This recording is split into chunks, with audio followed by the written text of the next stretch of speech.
Final Fantasy Tactics War of the Lions, a tactical RPG developed and published by Square Enix, released in 2007 for the PlayStation Portable. Originally released for the PlayStation back in 1997, this game serves as an updated version to the original.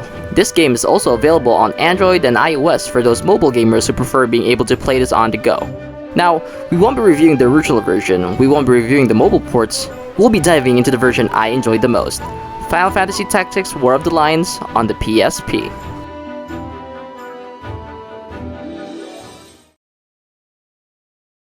The story of Final Fantasy Tactics War of the Lions takes place in the Kingdom of Ivalice. The story revolves around the player character, Ramza and his best friend, Delita Hyrule, as he tread into its web of conspiracy, corrupt aristocracies, religion, class shaming, and treachery. You can say that the story of the game is something like Game of Thrones with less nudity and less boobs. Jokes aside, the story is very well written and sets it apart from the other fantasy RPG games, where normally you have some sort of love interest for your main character, or go out to save a princess. That's kinda in here too, but it's for you to find out.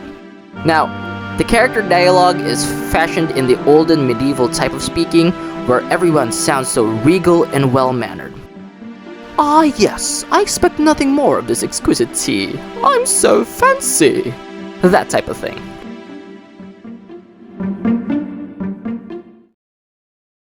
The main conflict of the story lies within the so-called War of the Lions, where Duke Goltana, known as the Black Lion, a supporter of Prince Arenas and Princess Ovelia, as the true heirs to the throne. Meanwhile, Duke Larg, the White Lion, is backed by his sister Queen Rovelia, means to put him as the new king of Ivalice. This conflict sparks a full-scale war between the lions, hence the title War of the Lions, with either side doing all that they can just to secure their spot on the throne. This includes illegitimate children, killing all other possible heirs, assassinations, and false identities. Now that we've gotten the plot out of the way, let's dive into the game. Our story starts off with Aroslam Durai studying the stories written by the church about how the Lions' War was ended by the heroic deeds of Delita Hyrule. However, this was made the contrary, as papers written by his ancestors stated that Delita was not the true hero of Ivalice, and that there was a hero forgotten to time. This hero was branded a heretic, demonized by the church, and was a threat to the peace of the land, and his name was Ramza. The story unfolds through Ramza's eyes as we play through the events of the Lions' War. The start of the game lets us fight with Ramza and Gafagarian right at the start as some sort of tutorial. However, the real challenge begins with your first fight in Garland. Actually, this is a reference to Garland in the OG Final Fantasy. And if you don't have experience in tactical RPGs, this first mission could actually prove to be a huge difficulty spike, punishing players who carelessly use their units to bum rush enemies. The game is pretty much flexible to how you want to play it. Ramza is given the generic job of Squire, however, you can customize him any way that you want. The game has a different system of gaining experience. Instead of gaining them after the battle, you gain them by doing actions, either by healing allies, damaging enemies, casting spells that buff or debuff the enemies, and many more. This way you could also earn job points. The job system of this game is somewhat similar to what you have in Final Fantasy V, where you have access to almost all the jobs and can customize your party before major battles or while being in the overworld map. Now, if you haven't played this game and want to know if there are any OP job classes, I have a few to name, but I'll leave it to my favorite three. A dual-wielding monk, the orator, and the arithmetician. Now, just play the game and you'll find out yourselves. In terms of battling, instead of going into a generic fight screen, the player and his units are sent into a battlefield with the enemies randomly placed on the field for random encounters, while story encounters have them at specific spots. The encounters take place on 3D isometric fields, just like traditional RPGs though. The battles are turn-based. The characters may move or act once they reach 100 points on their CT stat or charge time, and this stat also goes with your unit's speed stat. In terms of difficulty, the battles in-game can be really weird. Story battles and the enemy units found in them, especially human units, are given a certain level that you fight them on. Meaning, if you're the type of player who, unlike Pokemon, like to overgrind their Pokemon way beyond their first gym leader's level, just to one-shot them, then the story mode battles can be a real cakewalk.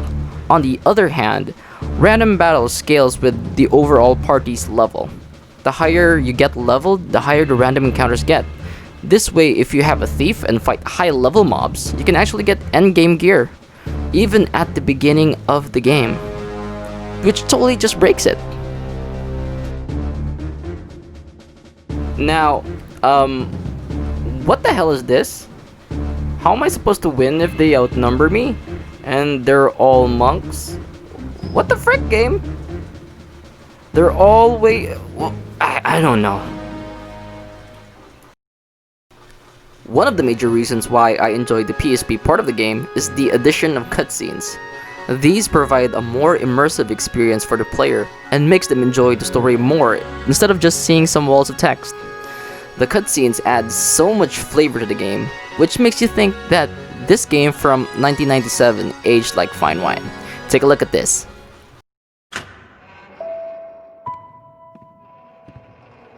A heretic at prayer in a church. Passing bold, Ramza. I shall ask it plain.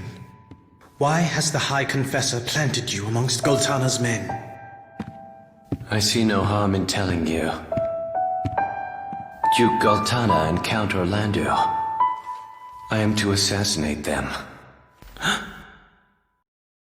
The voice acting is superb, and the art style of the cutscenes stay true to the original form of Final Fantasy Tactics, which makes the PSP port a lot more enjoyable.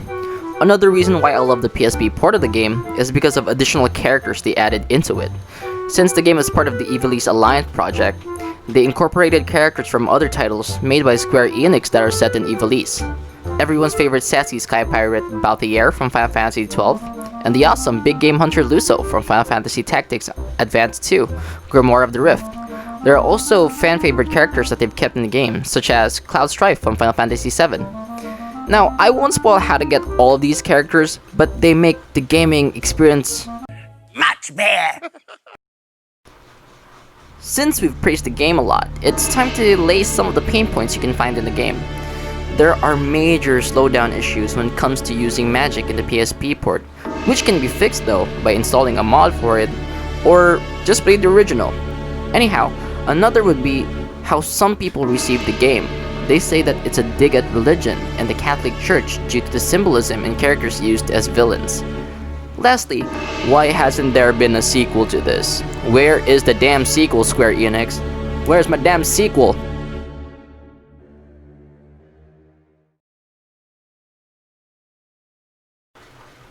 There's a lot of more things that we can talk about in Final Fantasy Tactics, like the monsters you find in random battles, the boss fights, the side characters, the places where you'd probably get stuck because you don't know how to beat that level, or even what type of job class you'd like to use. Now, there's a whole lot to uncover, and I don't want to spoil the fun. I want you to enjoy the experience. Now, I might even revisit this game in video and make a whole retrospective look at it, for those who don't really have the time to play the game itself. So yeah, keep an eye out for that. There's a few things I'd like to let you guys know before we end this video, so take notes. If you decide to play the game and really want to be a completionist, you might not be able to grab all of the stuff you want, since some of the items are locked behind the rendezvous missions. Since no one really uses the PSP anymore and the iOS and Android versions of the game had the multiplayer removed, you're stuck with some of the base content in the game. Next, always make sure to have backup saves. There are tough as nails battles out there, and there are such battles at the Gallo and the whole gauntlet fights that lead into one super hard boss fight. So if you don't have a backup save and get stuck at a boss fight you can't win, well, I'm sorry, you are going to restart the game all over again with your ass handed to you by the game. Next, if you want the final chapter of the game to be a walk in the park, make sure to take the Thunder God Sidolphus Orlando with you. This guy is a walking army by himself. He can take down units real quick in one move. And also, you have to be respectful of the boss fights and not be overconfident, and just bring the Thunder God with you. Because if you just bring him alone, you might not have someone to bail you out of the game. Lastly, permadeath is a thing. So if you have a favorite unit that you've grinded up to a high level and don't want to lose him or the hours that you grinded with him or her, well, bring your white mages, bring your phoenix downs, and make sure your HP doesn't go down to 0. So yeah, have fun. Thank you so much for watching the video. I definitely appreciate it. And if you'd like to see more video game reviews for these types of games, I'm actually planning to make this a series. I'm calling it Old But Gold. So hit that like button, subscribe, and leave a comment down below if you want to see more Old But Gold games reviewed. And this has been The Sad Boy Plays, and I'll see you in the next one. Deuces!